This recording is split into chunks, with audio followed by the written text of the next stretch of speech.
El 80% de las personas registradas en la unidad para la reparación a las víctimas ha sido atendido por esta dependencia. Sin embargo, una de las dificultades para poder acceder al auxilio es poder demostrar que los hechos violentos por los cuales reclaman corresponden al conflicto armado.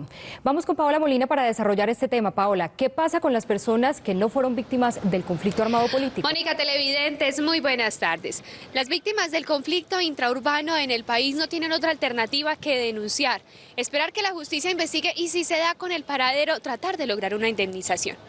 Solo cuentan con eso, esperar el funcionamiento de un sistema de justicia colapsado.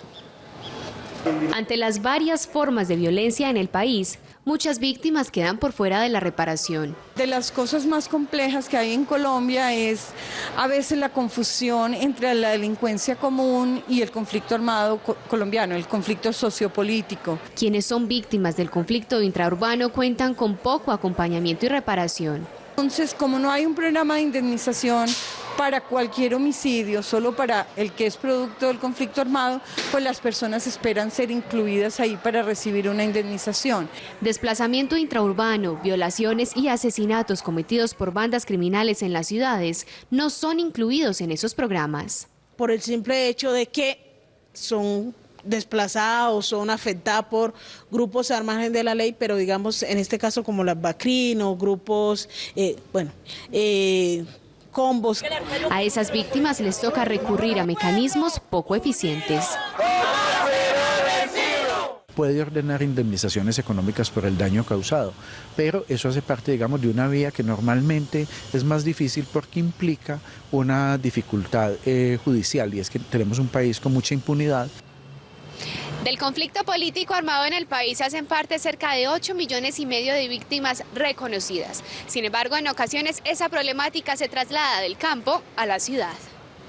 ¿Cómo reparar a todas las víctimas? Es algo que está en discusión. Se ha presentado un esfuerzo de interpretación analítica para demostrar cómo en muchos casos los grupos de violencia criminal delincuencial se han articulado a dinámicas y a grupos de violencia del conflicto político armado. Por ejemplo, las bandas y los combos de Medellín y las oficinas del narcotráfico durante el periodo 97-2003 fundamentalmente se convirtieron en paramilitares. La lista de quienes esperan ser incluidos en la unidad para la reparación a las víctimas es larga. Ahí hay una pugna muy grande entre las víctimas que buscan ser incluidas y la unidad que busca dar cuenta de manera más precisa del universo de víctimas específico que hay que atender. Pero realmente ese ha sido un punto de mucho debate y de mucha tensión entre las víctimas que buscan ser incluidas y la institucionalidad que rechaza el reconocimiento como víctimas. Detrás de esa selección de víctimas hay todo un proceso. Poder establecer esa conexión entre el homicidio, la desaparición, las lesiones, es decir, cualquier delito con el conflicto armado.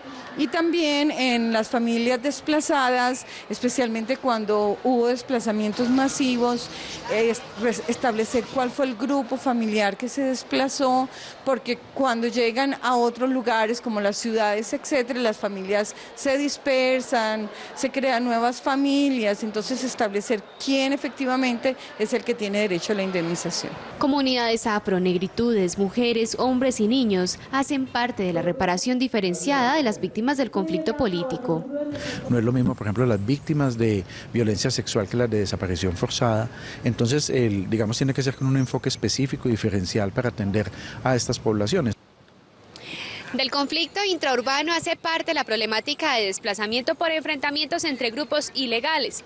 Por ejemplo, el año pasado en Medellín, más de 800 familias salieron de sus hogares amenazadas.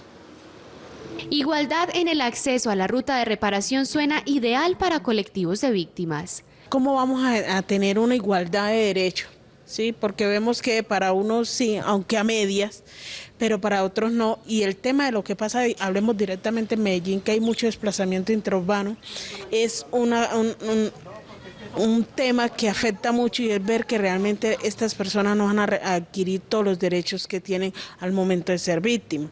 Piden que las administraciones se vinculen para establecer nuevos programas de reparación a las víctimas del conflicto intraurbano. Cuando una víctima sale desplazada, digamos, de un barrio a otro, inmediatamente, por ejemplo, en el tema de Medellín, le brindan unas medidas de emergencia, el tema de alimentación, el tema de un arriendo, pero luego que eso termina porque casi siempre en los casos son a 3 meses. Según los estándares internacionales a los cuales se acogió el país desde la consolidación de la Ley de Justicia y Paz en 2005, hay 3 medidas de atención a las víctimas: restitución, rehabilitación e indemnización.